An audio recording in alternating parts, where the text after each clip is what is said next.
સંકેતની mobile screen પર notification light ચમકી. Scroll કરીને જોયું તો પત્ની અનિતાનો વોટ્સએપ મેસેજ હતો. અનિતાએ ફરી મેસેજ કર્યો. પાછલા 1 કલાકમાં એનો આ 10મો મેસેજ હતો. ક્યાં રહી ગયા તમે? શ્રેયાનો ડાન્સ પરફોર્મન્સમાં હવે ફક્ત અડધી કલાક જ રહી છે. જેવા ગેટ પાસે પહોંચો એટલે ફટાફટ મને કોલ કરજો, હું તમને બહાર લેવા માટે આવી જઈશ. મેસેજ વાંચતા જ ઓફિસમાં એક મહત્વની મીટિંગમાં બેઠેલા સંકેતના ચહેરા પર થોડું દુઃખ અને ચિંતા છવાઈ ગઈ.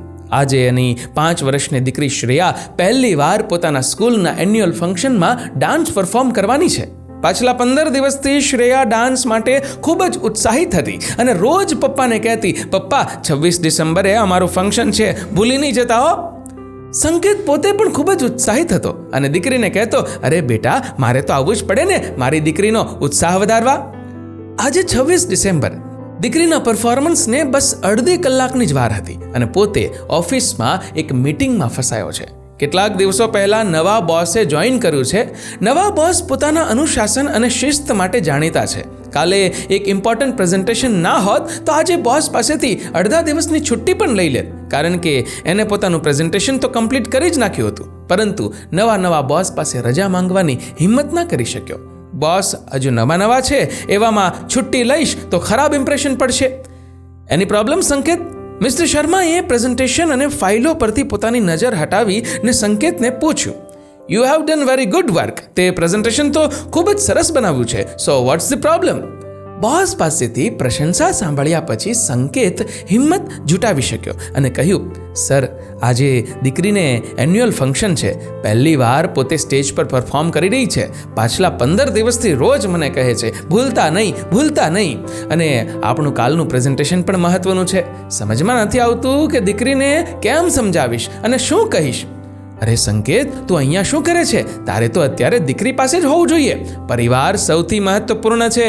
દરેક માણસની પહેલી પ્રાથમિકતા પોતાનો પરિવાર હોવો જોઈએ. ઓફિસનું કામ તો ક્યારેય ખૂટવાનું જ નથી. કાલે પ્રેઝન્ટેશન છે તો પરમ દિવસે કંઈક બીજું હશે, પરંતુ તારી દીકરી માટે આ અવસર આના કરતાં વધુ મહત્વનો છે. આ દિવસ બીજી વાર નહીં આવે. આપણે અહીંયા કામ શું કામ કરીએ છીએ? પરિવાર માટે જ ને. પરિવાર છે તો બધું જ છે. મિસ્ટર શર્માએ પોતાની વાત પૂરી કરી. આજુબાજુમાં બધા આશ્ચર્ય સાથે જોઈ જ રહ્યા. બોસે આગળ કહ્યું, હું સમય, શિસ્ત અને અનુશાસનની વાત એટલા માટે કરતો હોઉં છું કે કોઈ પણ ઓફિસમાં ખાલી ખોટો ટાઈમ પાસ ના કરે, કામમાં ધ્યાન આપે, વહેલા પોતાનું કામ પૂરું કરે અને પછી પોતાના પરિવાર સાથે ટાઈમ સ્પેન્ડ કરે. પરિવારમાં ખુશી હશે તો તમે પણ ખુશ રહેશો. તમે ખુશ રહેશો તો તમારી કાર્યક્ષમતા વધશે અને ઓફિસમાં પણ સારું પરફોર્મન્સ આપી શકશે. મારો પણ કંઈક સ્વાર્થ હોય ને. સહેજ હસતા મુખે બોસે પોતાની વાત પૂરી કરી અને સંકેતને કહ્યું, જા સંકેત, ફટાફટ જા, તારી દીકરી પણ તારી રાહ જોઈ રહી હશે. હા સર, હું નીકળું જ છું. અને હા, થેન્ક યુ વેરી મચ. સંકેત ફટાફટ ઓડિટોરિયમ પહોંચ્યો. અનિતા દરવાજા પાસે જ સંકેતની રાહ જોઈ ઊભી હતી. સંકેતને જોતા જ અનિતાનું મન મોર બની થનગાટ કરવા લાગ્યું. પત્નીની આંખોમાં ચમક અને મુસ્કાન જોઈ બોસની કહેલી એક વાત યાદ આવી.